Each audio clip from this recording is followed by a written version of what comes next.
So hello friends, welcome to the day 11 of the video. आज की video में हम पढ़ेंगे वॉक क्या होती है, पाथ क्या होता है और भी चीज़ें। सबसे पहले वॉक। अब वॉक ये चलने वाली वॉक नहीं है, तो अब ये मत बोलना। ओके, सो वॉक क्या होता है, पहले हम इसकी डेफिनेशन लिखते हैं। इसकी डेफिनेशन 1-2 मार्क्स में एग्जाम में आ जाती है, ठीक है, तो आपको पता होनी चाहिए।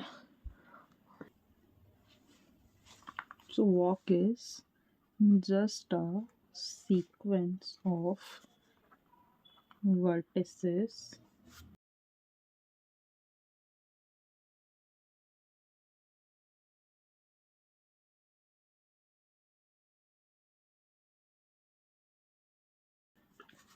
हाँ फ्रेंड्स, देखो वॉक क्या है। Basically walk is just a sequence of vertices जिसमें एवरी सक्सेसिव वर्टेक्स जो है, यानी कि इसमें बेसिकली आपको एक सिंपल सा इतनी बड़ी डेफिनेशन में कंक्लूजन यही है, हमारे जो है वॉक में एजेस का रिपीटेशन अलाउड नहीं है, पर हमारे वर्टेक्स का रिपीटेशन अलाउड है। ठीक है, तो अगर हम बात करें तो हमने यहाँ पे क्या पढ़ा था हैमिल्टन ग्राफ में, वर्टेक्स का रिपीटेशन अलाउड नहीं है, एजेस का है। यहाँ पे उतना ही उल्टा है। ठीक है, सपोज करो मैंने यहाँ पे एक एग्जांपल बनाया, ये हमारा एक ग्राफ है। ठीक है, अब देखो इसमें हमारा वॉक क्या होगा, वो हमारा एजेस का अलाउड नहीं है, वर्टेक्स का अलाउ है। जब भी वर्टेक्स का अलाउ होता है तो हमें घूम के उसी वर्टेक्स पे आना होता है, ए बी सी डी ए। ठीक है, इट्स कॉल्ड वॉक। ठीक है, अगर देखो बी से भी स्टार्ट करें, बी सी। ठीक है, अब हम एजेस देख रहे हैं यहाँ पे, देखो एजेस बी सी। ठीक है, फिर उसके बाद सी से डी। ठीक है, ठीक है, डी से ए लिखा, ए से बी। ठीक है, देखो डी से ए ऑलरेडी हो गया, फिर ए से बी। ठीक है, ठीक है, तो ये हमारी वॉक हुई। ऐसे ले लो या ऐसे ले लो। ठीक है, ठीक है, अब यहाँ पे ये हमारी वॉक हुई। तो जब भी हमारा पाथ की बात आती है, ये ना बस आपको डेफिनेशन एक आध मार्क्स में पूछ ली जाती है, तो इसीलिए मैं इस टॉपिक से बहुत ही शॉर्ट वीडियो बना रही हूँ, ना ही मैं इस पर इतना जोर डाल रही हूँ। बहुत ही शॉर्ट वीडियो होगी ये, शायद से 5 या 7 मिनट की। ठीक है, पाथ क्या होता है, in path no vertex and no edges are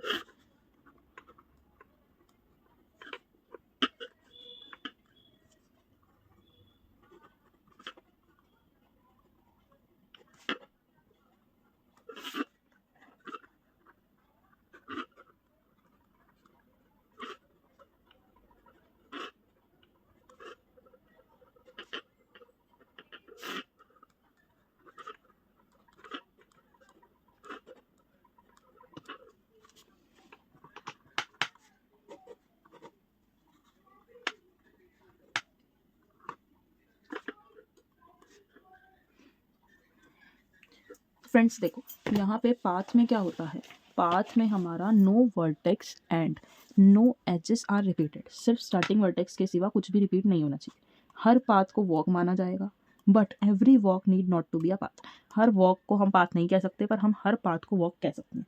इसकी सिंपल सी कहानी इन शॉर्ट में ये है, देखो ये हमारी साइकिल बनी, घूम के ए पे आया, ये हुआ क्लोज्ड पाथ। ठीक है, ए बी सी डी, ये हुआ हमारा ओपन पाथ। ठीक है, पाथ में बस ये 2 टाइप होती हैं। ठीक है, जब ये 2 टाइप आपको समझ आ गए और आपको याद रह गए, तो देखो जब हम साइकिल फॉर्म करते हैं तो हम क्लोज्ड पाथ को ही साइकिल बोलते हैं। ठीक है, ठीक है, अब देखो यहाँ पे, अब सिंपल सा हमारा सर्किट क्या होता है। पाथ में बस इतना ही है, फालतू में इतना घूमने की ज़रूरत नहीं है। सिंपल सी डेफिनेशन पढ़ो, उसी को एग्जाम में अपने उस पर लिख दो, और इसको पढ़ो, इसको लिख दोगे तो बेटर है। इतना इसमें डीप में मत घुसना, पाथ क्या है, वॉक क्या है, सब जितना पढ़ा उतना सब भूल जाओगे। ठीक है, सो जिस टॉपिक में मेरे को डिटेल नहीं लगती, मैं उसमें आपको डिटेल में नहीं पढ़ाती, मैं पहले बोलती हूँ। ठीक है, मैं बस इसकी आपको थ्योरी लिखवा रही हूँ, बिकॉज ये 2 मार्क्स में पूछ ली जाती है। Circuit is path that begins and at same vertex। Circuit को भी हम क्या बोला, अभी हमने साइकिल, अभी हमने इसी को ही बोला, इसी को ही हमने क्लोज पाथ बोला, तो सब एक ही है। ठीक है, ये जो इतनी फालतू की लंबी चौड़ी रामायण है ना, ये बस नॉर्मल है आपको सिर्फ उलझाने के लिए, लेकिन इनकी अलग अलग डेफिनेशन पूछ ली जाती है एग्जाम में, बिकॉज इग्नू वाले ऐसे हैं। ठीक है, उन्हें एक चीज़ को 3 वर्ड्स में बोलना है। ठीक है, तो नॉर्मल सा ये सर्किट हुआ हमारा। ठीक है, अब देखो यूलर ट्रेल भी आता है यहाँ पे, देखो यहीं पे ही लिख रही हूँ मैं, एक path that was every edge of graph exactly once. ठीक है, एग्जैक्टली वंस, एक पाथ, ठीक है, जिसकी हर एज जो है वो ग्राफ की एग्जैक्टली एक एटलीस्ट एक बार कवर करी गई हो। एग्जैक्टली वंस मतलब एक ही बार, एटलीस्ट भी नहीं, एक ही बार कवर करी गई हो। अब ऑयलर ट्रेल के अंदर दो चीज़ें आती हैं, ठीक है, ऑयलर ट्रेल के अंदर दो चीज़ें हमारी कौन कौन सी आती हैं देखो।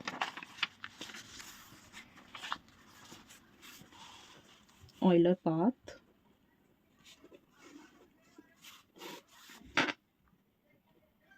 ऑयलर सर्किट, ठीक है। अब देखो ये जो है स्टार्ट और एंड हो रहा है डिफरेंट वर्टेक्स पे, जिसको हम ओपन पाथ कह सकते हैं। ये हमारा start and ends at same vertex, इसको हम क्लोज पाथ बोल सकते हैं, ठीक है। बस ये नॉर्मल से कंसेप्ट है पाथ और सर्किट के, ठीक है। तो इसमें मैं ज़्यादा डिटेल में नहीं पढ़ूंगी क्योंकि हमें अभी आज कवर करना है रिप्रेजेंटेशन ऑफ ग्राफ, ठीक है, जो एग्जाम में आ जाता है। रिप्रेजेंटेशन ऑफ ग्राफ, ठीक है। ग्राफ का रिप्रेजेंटेशन देखो दो तीन चीज़ें होती हैं हमारी।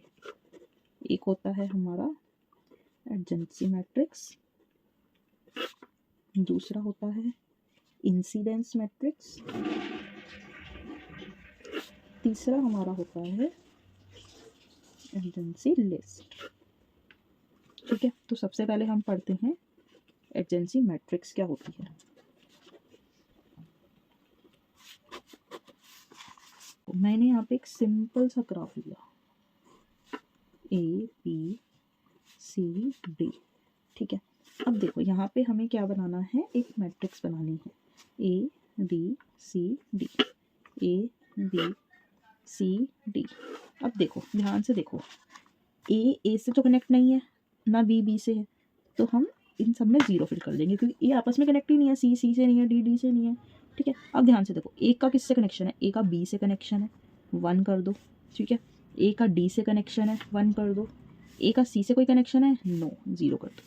अब बी का देखो, बी का किससे कनेक्शन है, बी का ए से भी है, डी से भी है, सी से भी है, सब में 1 कर दो, ठीक है। अब देखो सी का देखो, सिर्फ डी से और बी से है, डी से है और बी से है, ए से नहीं है, ए से है नहीं। अब डी का किससे है, डी का तीनों से है, तो तीनों में 1 कर दो। ये हमारी सिंपल सी हो गई हमारी एडजेंसी मैट्रिक्स, ठीक है, बहुत ही सिंपल है, ठीक है। सेकंड आती है हमारी इंसिडेंस मैट्रिक्स। इंसिडेंस मैट्रिक्स क्या होती है, देखो ये सिर्फ तभी होती है, अगर मैं इसको शॉर्ट में लिखूं, it is used only for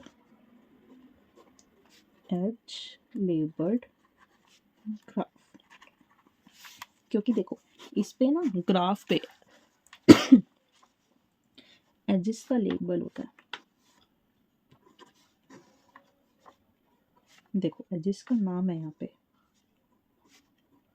ठीक है। अब देखो इसमें हमारा सिंपल होगा लेकिन ऊपर क्या होंगी, एजिस होंगी,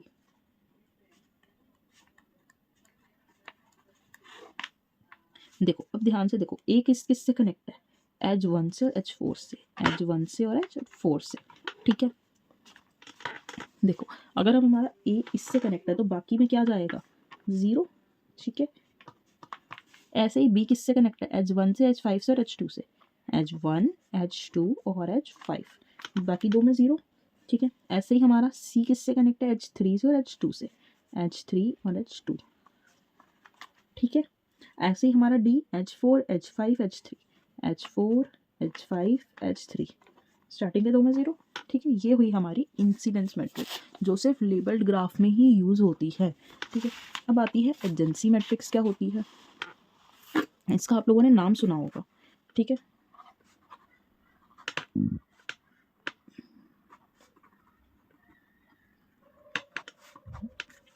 ये देखो इसका बहुत ही थोड़ा सा टिपिकल कह सकते हो बट इतना भी नहीं है। सपोज ये मैंने ए बनाया, हमने सारे वर्टेक्स बना लिए। ठीक है, सारे वर्टेक्स जब मैंने बना लिए, अब देखो यहाँ पे हमारा ए किससे कनेक्ट है, ए हमारा बी से कनेक्ट है। ठीक है, तो यहाँ पे हमने इसको खाली छोड़ दिया। ठीक है, बी किससे कनेक्ट है, सी से, लेकिन हमारा बी डी से भी है। ठीक है, तो हम इसको क्या लिख सकते हो, हम इसको सपोज मैंने यहाँ पे डी लिखा, अभी आप आगे देखो आपको क्लियर हो जाएगा। अब हमने डी पे क्लोज कर दिया, क्योंकि या तो हम ए को बी से यहाँ जा सकते हैं या यहाँ जा सकते हैं, बी को सी से भी लिख सकते थे, तो हम ए की जगह पे हमें जाना है। ठीक है, अब देखो बी किससे कनेक्ट है, बी हमारा ए से कनेक्ट है। ठीक है, ए किससे कनेक्ट है, ए हमारा डी से कनेक्ट है। ठीक है, डी किससे कनेक्ट है, सी से कनेक्ट है। अब ध्यान से देखो, मैं जब ए की बारी थी तब मैं ए से बी पे गई, बी से मैं डी पे आई। ठीक है, मैं डी से वापस सी पे क्यों नहीं गई, हमारा ए तो हम देखो ध्यान से देखो, ए हमारा इससे कनेक्ट है, ए हमारा बी से कनेक्ट है, बी हमारा डी से कनेक्ट है। अब मैंने यहाँ पे डी की जगह सी क्यों नहीं लिखा, क्योंकि सी हमारा ए से कनेक्ट नहीं है। हम वहीं आएंगे जहाँ, यहाँ हम दोनों जगह पे वही लिखेंगे जो इससे कनेक्ट हो। बी और डी इससे कनेक्ट है, बी मेरा किससे कनेक्ट है, ए से भी है, डी से भी है, सी से भी है, इसलिए यहाँ पे तीनों आए। ध्यान से देखो, सी किससे कनेक्ट है, डी से है और बी से है। ठीक है, तो यहाँ पे आगे पीछे आप लिख सकते हो, बी लिखा मैंने, फिर उसके बाद आप डी लिखोगे। ठीक है, अब डी किससे कनेक्ट है, तीनों से है, तीनों में से कोई भी लिख लो आगे पीछे, ए बी सॉरी लास्ट वाले बनता है सी। ठीक है, ये हुई हमारी एडजेंसी मैट्रिक्स। ठीक है, ये एग्जाम में बहुत ही कम आती है, लेकिन हाँ आपको पता सब चीज़ें होनी चाहिए, बिकॉज मैं आपको सब चीज़ें ही पढ़ा रही हूँ। ठीक है, सो आज की वीडियो में इतना ही, मिलते हैं नेक्स्ट वीडियो में फ्रेंड्स, तब तक के लिए बाय बाय, टेक केयर।